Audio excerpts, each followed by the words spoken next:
दोस्तों, श्रीमद् भागवत गीता एकमात्र ऐसा ग्रंथ है जो इंसान को जीवन जीने की सही राह दिखाती है। गीता जीवन में धर्म कर्म का पाठ पढ़ाती है। श्रीमद् भागवत गीता का ज्ञान मानव जीवन और जीवन के बाद का जीवन दोनों के लिए उपयोगी माना गया है। गीता संपूर्ण जीवन दर्शन है। तो दोस्तों, वीडियो को अंत तक जरूर देखना, क्योंकि बीच में अधूरा वीडियो छोड़ोगे तो भगवत गीता का अनादर होगा। तो हमें उम्मीद है कि वीडियो का अंत तक जरूर देखेंगे। तो दोस्तों, आगे बढ़ने से पहले कमेंट में जय श्री कृष्णा जरूर लिखें। कई बार ऐसा सुनने में आता है, क्या करूं, यह मेरा स्वभाव है। एक कहावत भी है कि कोयले को जितना मर्जी धो लो उसका कालापन रह ही जाता है। उसी प्रकार से व्यक्ति का जो स्वभाव होता है वो बदलता नहीं है, पर भक्तों की संगति, श्री हरिनाम संकीर्तन इत्यादि ये ऐसी प्रभावशाली साधना है कि व्यक्ति के स्वभाव को भी बदल देती है। श्री चैतन्य चरितामृत में एक कथा आती है शिकारी की। उस शिकारी का ऐसा शौक है कि वो जानवरों को तड़पा तड़पा कर मारता था। एक बार श्री नारद गोस्वामी जी जंगल से जा रहे थे। उन्होंने देखा कि कुछ कुछ दूरी पर जानवर जमीन पर लेटे हैं, उनके तीर लगे हुए हैं और सब के सब तड़प रहे हैं। यह नजारा देखकर श्री नारद गोस्वामी सोच रहे हैं कि मैं जिस रास्ते से जा रहा हूं उस पर जानवर ऐसे क्यों मिल रहे हैं। एक नहीं, दो नहीं, तीन नहीं, कई हैं। इसका अर्थ है कि जो कोई यह कर रहा है यहीं कहीं आसपास ही होगा, क्योंकि तीर कुछ समय पहले ही मारे गए लगते हैं। कुछ आगे जाने पर देखा कि एक काला सा व्यक्ति एक हिरण पर निशाना साध रहा है। श्री नारद जी के सूखे पत्तों पर चलने से आवाज हुई, जिसके कारण हिरण चौकन्ना हो गया और भाग गया। शिकारी थोड़ा तिलमिलाया, बोला, आपने मेरा शिकार खराब कर दिया। कुछ चाहिए था तो घर से ले लेते। श्री नारद जी बोले, मुझे कुछ नहीं चाहिए। मैं जब आ रहा था तो मैंने देखा कि बहुत से जानवर हैं जिनके तीर लगे हुए हैं और वे तड़प रहे हैं। मैं तो केवल यह जानना चाह रहा था कि यह सब किसने किया। बड़े घमंड से शिकारी ने कहा, मैंने। शिकारी ने ऐसे उत्तर दिया जैसे उसने बहुत महान काम किया हो। तमोगुण होने से ऐसा ही होता है। तमोगुण बढ़ने से व्यक्ति दूसरों के दुख से खुश होता है, दूसरों की परेशानी से उसे आनंद होता है। श्री नारद जी ने पूछा, आप ऐसा क्यों करते हैं? शिकारी, यह तो मेरा काम है, मेरा व्यवसाय है। श्री नारद, ठीक है, यह तुम्हारा व्यवसाय है, किंतु इनको तड़पा क्यों रहे हो? मैंने रास्ते में देखा कि सभी जानवर तड़प रहे हैं। शिकारी, जानवर जितना तड़पते हैं न, मुझे उतना सुख होता है। इसलिए मैं किसी भी जानवर को मारता नहीं हूं, तड़पाता हूं। उनको तड़पता देखकर मुझे बड़ा आनंद आता है। श्री नारद जी ने गंभीर स्वर से कहा, आपको तो बहुत कष्ट सहना होगा। शिकारी, क्यों? यह जानवर जो तड़प रहे हैं इनकी तो तड़फन है, इसमें जो उन्हें कष्ट हो रहा है, एक एक जानवर को मरने से पहले जो यह शारीरिक और मानसिक कष्ट मिल रहा है, यह सब आपको भोगना पड़ेगा। कभी कभी छोटी सी बात व्यक्ति का जीवन बदल देती है। श्री नारद जी की बात उस शिकारी के हृदय में चुभ गई। शिकारी का माथा ठनका। उसने कहा, यह क्या कह रहे हैं आप? हां, यह सारा कर्मफल आपको भोगना होगा, नारद जी ने जवाब में कहा। ओह, मैंने तो जीवन में कितने ही जानवरों को तड़पा तड़पा कर मारा है, इसका हिसाब ही नहीं है। आपके पास हिसाब चाहे हो न हो, कर्मफल देने वाले के पास सारा हिसाब किताब है।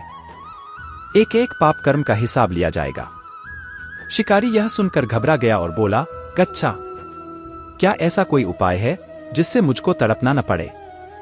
मैंने तो न जाने कितने ही जानवरों को तड़पा तड़पा कर मारा है। हाँ, उपाय तो है। धनुष तोड़ दो। धनुष तोड़ दूं? यह तो मेरा व्यवसाय है। इसके बिना मैं खाऊंगा क्या? रहूंगा कहां? वो व्यवस्था मैं करूंगा। आपके रहने की, खाने की व्यवस्था मैं करूंगा।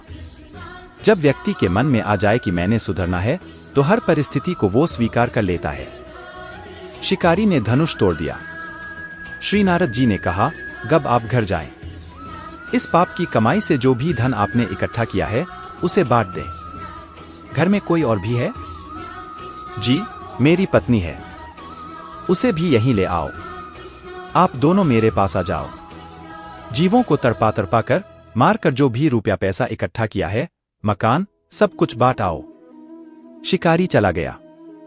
उसने अपनी पत्नी को सारी बात बताई व समझाई। थोड़ी देर के बाद दोनों के दोनों श्री नारद गोस्वामी जी के पास आ गए। नारद जी के उनको छोटा सा एक कुटियानुमा मकान दिया रहने के लिए, श्रीमती तुलसी जी का पौधा दिया सेवा करने के लिए, फिर दोनों को श्री हरिनाम करने का आदेश दिया। साथ ही साथ सात्विक भाव से रहने का उपदेश भी दिया। सारी बात, नियम इत्यादि समझाकर नारद जी चले गए। लगभग 1 साल के बाद श्री नारद जी पर्वत मुनि जी के साथ उधर से जा रहे थे तो नारद जी ने कहा, यहाँ पर मेरा एक शिष्य रहता है, चलिए आपको मिलाता हूं उससे।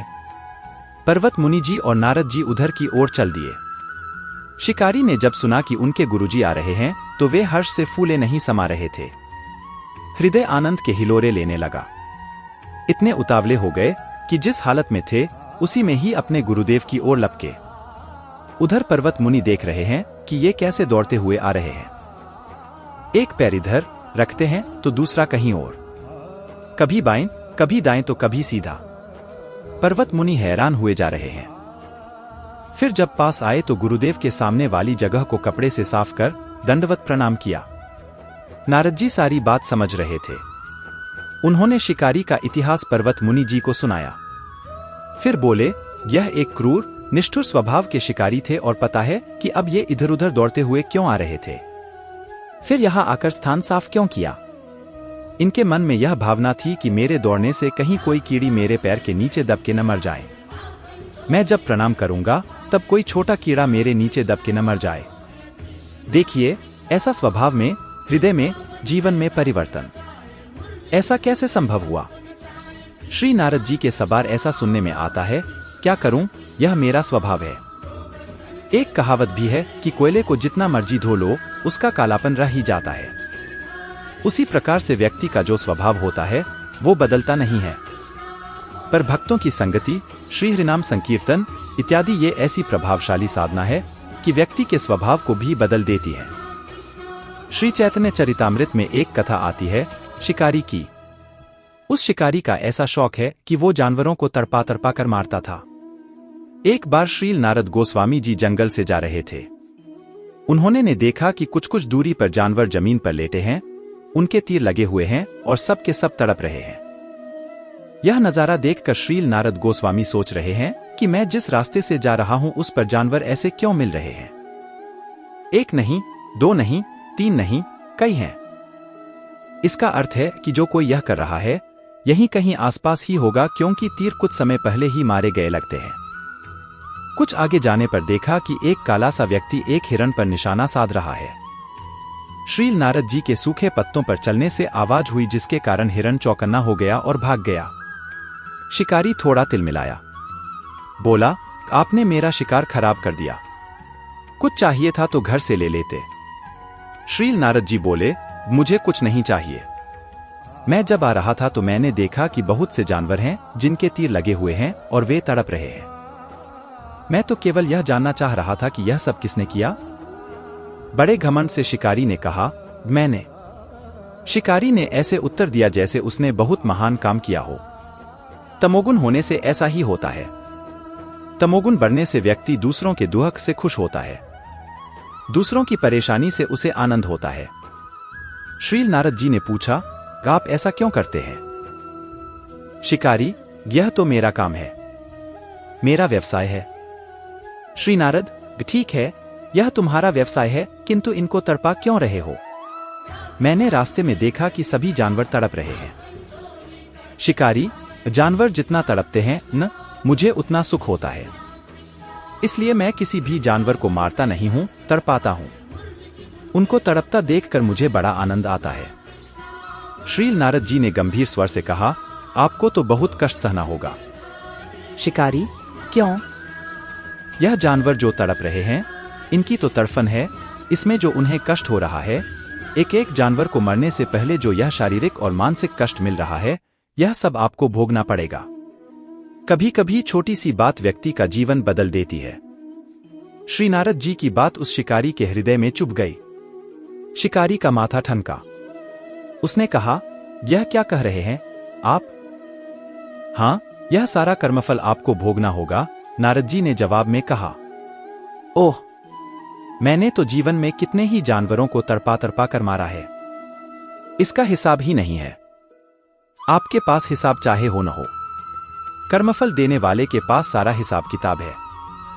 एक एक पाप कर्म का हिसाब लिया जाएगा। शिकारी यह सुनकर घबरा गया और बोला, अच्छा, क्या ऐसा कोई उपाय है जिससे मुझको तड़पना न पड़े? मैंने तो न जाने कितने ही जानवरों को तड़पा तड़पा कर मारा है। हाँ, उपाय तो है। धनुष तोड़ दो। धनुष तोड़ दूं? यह तो मेरा व्यवसाय है। इसके बिना मैं खाऊंगा क्या? रहूंगा कहां? वो व्यवस्था मैं करूंगा। आपके रहने की, खाने की व्यवस्था मैं करूंगा। जब व्यक्ति के मन में आ जाए कि मैंने सुधरना है, तो हर परिस्थिति को वो स्वीकार कर लेता है। शिकारी ने धनुष तोड़ दिया। श्री नारद जी ने कहा, अब आप घर जाएं। इस पाप की कमाई से जो भी धन आपने इकट्ठा किया है, उसे बांट दें। घर में कोई और भी है? जी, मेरी पत्नी है। उसे भी यहीं ले आओ। आप दोनों मेरे पास आ जाओ। जीवों को तड़पा तड़पा कर, मार कर जो भी रुपया पैसा इकट्ठा किया है, मकान, सब कुछ बांट आओ। शिकारी चला गया। उसने अपनी पत्नी को सारी बात बताई व समझाई। थोड़ी देर के बाद दोनों के दोनों श्री नारद गोस्वामी जी के पास आ गए।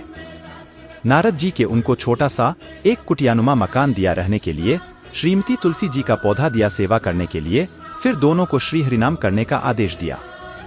साथ ही साथ सात्विक भाव से रहने का उपदेश भी दिया। सारी बात, नियम इत्यादि समझाकर नारद जी चले गए। लगभग 1 साल के बाद श्री नारद जी पर्वत मुनि जी के साथ उधर से जा रहे थे, तो नारद जी ने कहा, यहाँ पर मेरा एक शिष्य रहता है, चलिए आपको मिलाता हूं उससे। पर्वत मुनि जी और नारद जी उधर की ओर चल दिए। शिकारी ने जब सुना कि उनके गुरुजी आ रहे हैं, तो वे हर्ष से फूले नहीं समा रहे थे। हृदय आनंद के हिलोरे लेने लगा। इतने उतावले हो गए कि जिस हालत में थे, उसी में ही अपने गुरुदेव की ओर लपके। नारद जी सारी बात समझ रहे थे। उन्होंने शिकारी का इतिहास पर्वत मुनि जी को सुनाया। फिर बोले, यह एक क्रूर, निष्ठुर स्वभाव के शिकारी थे और पता है कि अब ये इधर उधर दौड़ते हुए क्यों आ रहे थे? फिर यहां आकर स्थान साफ क्यों किया? इनके मन में यह भावना थी कि मेरे दौड़ने से कहीं कोई कीड़ी मेरे पैर के नीचे दब के न मर जाए। मैं जब प्रणाम करूंगा, तब कोई छोटा कीड़ा मेरे नीचे दब के न मर जाए। देखिए, ऐसा स्वभाव में, हृदय में, जीवन में परिवर्तन ऐसा कैसे संभव हुआ? श्री नारद जी के संग से, भक्त के उपदेश से, तुलसी जी की सेवा से, श्री हरिनाम के प्रभाव से और सात्विक जीवन जीने से। तो स्वभाव भी परिवर्तन हो जाता है, दुष्ट भी अच्छे स्वभाव वाला हो जाता है। भगवत भक्त के उपदेशों से, श्रीमती तुलसी जी की सेवा से, श्री हरिनाम संकीर्तन से और सात्विक जीवन जीने से हमारा जीवन भी सफल हो जाते हैं और हमें ईश्वर के श्री चरणों में स्थान मिलता है। दोस्तों, वीडियो हमारी कैसी लगी? अगर वीडियो अच्छी लगे, वीडियो को लाइक, शेयर, कमेंट जरूर करें और हमारे चैनल पर नए चैनल सब्सक्राइब करके बेल आइकन को प्रेस करें ताकि ऐसे ही आने वाली वीडियो आप तक हमेशा पहुंचती रहे। हमारे वीडियो देखने के लिए धन्यवाद। जय श्री कृष्णा।